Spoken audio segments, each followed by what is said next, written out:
Hello, lovelies, and welcome to Love Life with Court. As always, I'm your host, Courtney Irving, and if this is your first time tuning in, well, welcome to the family.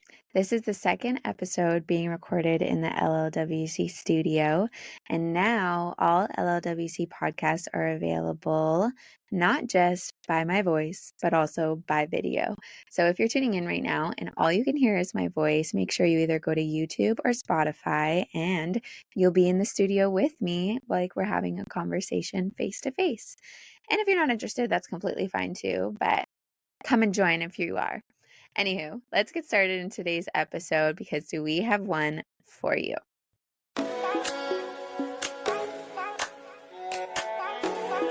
Today, we are going to be talking, and excuse my language, we're going to be talking about a lot of shit. We are diving into maybe some deeper than usual for the LLWC podcast, stuff that is going to maybe challenge your beliefs, challenge your fears. And I'm not just using that loosely because today we are talking about fear. And this episode is for everyone, no matter if you just graduated high school, you are a mother of 5, you are in your midlife and not sure where to go next, you're in your late 80s, whoever and whatever you're doing, this episode will help you because today we are talking about the most basic human emotion, which, as I said, is fear.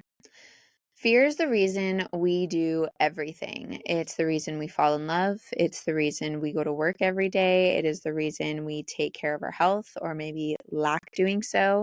It's the reason we have kids. It's the reason that we live, essentially, because what fear does is it determines our ability to enjoy life or simply exist. But what is the greatest fear we all have? And based on everything that I just talked about, falling in love, working, taking care of your health, having kids, what do you think the greatest fear among human species, our species, humankind, what do you think the greatest fear is? I can tell you it's not spiders, it's not heights, but it's death. Every fear that you have ever felt can be rooted in the fear of death, whether it's the fear of failure, being ridiculed, not being good enough, not fitting in, the fear of success. It all fundamentally comes down to fearing death. And even things like spending more money than you have, cutting off ties with family members, or keeping those family members around that don't deserve to, staying at a job that you do not like just simply to have the status that it brings you, partying and drinking so much that your body can't keep up, but you don't want to miss an opportunity to have fun. All of this can be rooted to the fear of death. And essentially, all this leads to is the fear that you will one day die and not have lived your life to its optimal. Now, although fear definitely has its place, if you're going to go jump off a mountain, you don't have a bungee cord attached to you or some kind of parachute, it's good that your fear will kick in and be like, maybe not today. We'll revisit it tomorrow. But what can happen to a lot of us is that fear can become so debilitating that it prevents us from living a basic life, let alone a great life. Because so many of these fears that we have essentially relate to the fear of death, if we do not begin to heal this at a subconscious level, you will never live your finest life or materialize your highest purpose as a result of always being in the state of fear. Now, how do we face the fear of death and begin working on dissolving this fear? Well, we all know that no matter what our career is, our relationship status, our net worth, our accomplishments that we have acquired throughout our life, we all will end up in the same destination, which is ultimately death. And what I want to do before we discuss this further is I want to read you a passage of Robin Sharma. He's an amazing author, and he wrote the book, The Everyday Hero.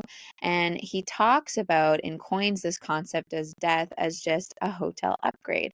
And this really shifted my perspective on being more willing to face fear and challenge fear. So let me read it to you quickly. I have a fear within me because I am human. My voice truly shook in terror when I was asked to speak in front of 10 people in the biology lab at university.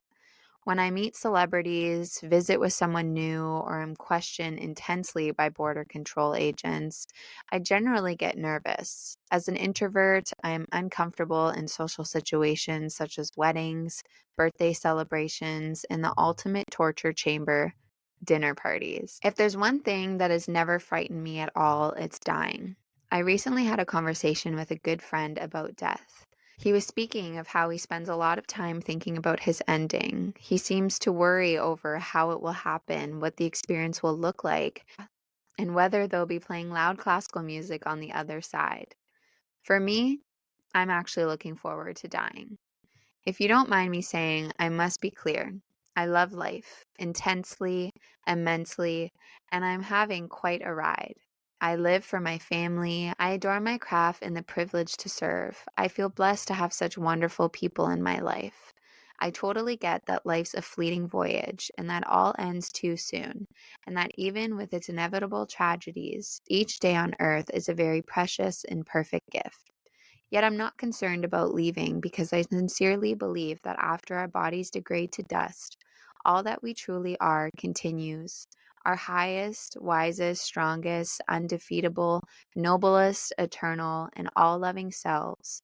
Our souls return to the source in which they came and advance towards infinity. And I don't think this place that they go back to or more preciously become fully immersed in is a bad place that we should be frightened of entering with hot fires and nasty rulers of the underworld waving their pitchforks at angels and swearing at saints. No, not at all.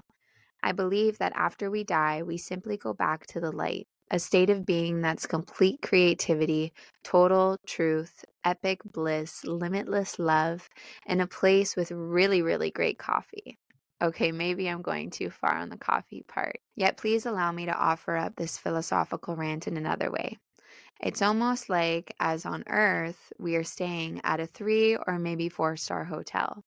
Then when we die, nothing tragic happens really. We actually get upgraded to a 5-star property. The previous place looked good, but the new place will blow your mind. Why would you resist the transition when it's an even better destination? Now, I really do believe that when we die, we go to a better place. So how can we move forward from resisting death and befriend death, embrace death?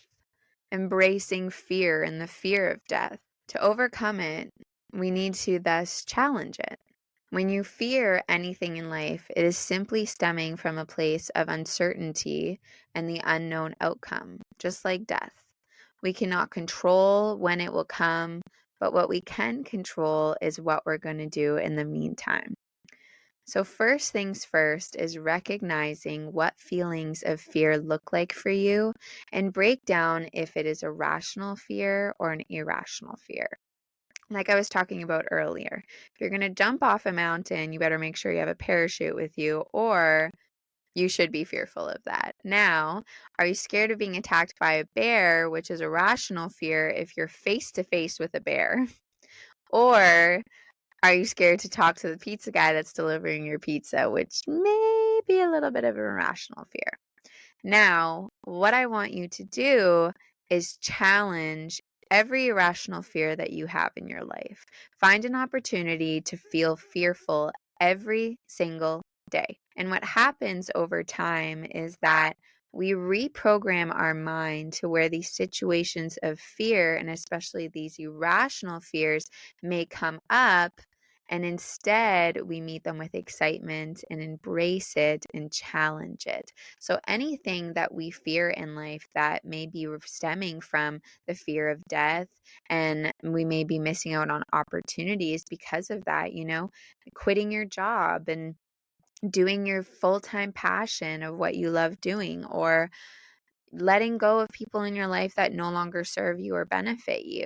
Now, what happens over time when we challenge these fears, challenging these irrational fears, we begin to reprogram our mind that when we look at death and we look at these situations that we fear that are correlated to the fear of death, we no longer fear it. We are no longer resisting it, but instead embracing it and challenging it and we begin to feel excited to bring on these new opportunities. And obviously, when you are challenging these fears organically, new opportunities will begin to come up in your life. So, what I want you to do, and this is going to be such a simple episode today because I'm only giving you one thing to do to completely open up your life in 360. Now, do you want to be someone who allows the fear to control them, or do you want to chase your fears instead of them chasing you? Because if you want to chase your fears and have all these amazing, crazy opportunities coming up in your life, I need 5 minutes of your time. 5 minutes. That's it. And really, by giving me 5 minutes of your time, you're giving that time right back to you because this is going to benefit you. I want you to sit down and draw up a list of things that you are afraid of, whether it is public speaking, spending time on your own, wearing vibrant and noisy clothing, trying new foods. It can be simple, it can be huge. And what you're going to do with that list is evaluate, is it an irrational fear or is it an irrational fear? Only time it is a rational fear is if your life is in danger or someone else's life is in danger. Write it down. Start writing down what you fear. What are foods that you are nervous to try? Right? That simplest thing, that's a fear. That when you begin to get that feeling of, I don't know if I could do that, that's fear. But instead, we're going to take that and turn it into excitement. And anything that is irrational, I want you to find opportunities in your life to face them, no matter how small. Together, these fears that you will be overcoming will become huge. And let me give you an example. For a long time, putting myself out there on social media was a huge, huge fear for me. So, what I did, just like I'm telling you, I wrote down all these little things that I feared, talking to strangers, engaging with others on the internet, like such small, simple things, but it gave me so much fear because I feared not being accepted and also fearing that if I do take this risk of going on social media and posting things, will people make fun of me? Will people unfollow me? Now I really don't give a shit what other people think because I face these fears and now I've quit my 9 to 5 and I'm doing this full time. So if you are taking these little fears, I promise you that they will become huge accomplishments. So all you need to do is just take 5 minutes, write down all your fears, evaluate if they are irrational and rational, and any irrational fears that you have, you are going to begin doing them every single day. Find an opportunity to challenge your fears and embrace your fears and chase your fears instead of them chasing you. That is today's episode. We're keeping her short and sweet. And as always, a friendly reminder to not only be kind to others, but also to yourself. We will see you next week. Mwah.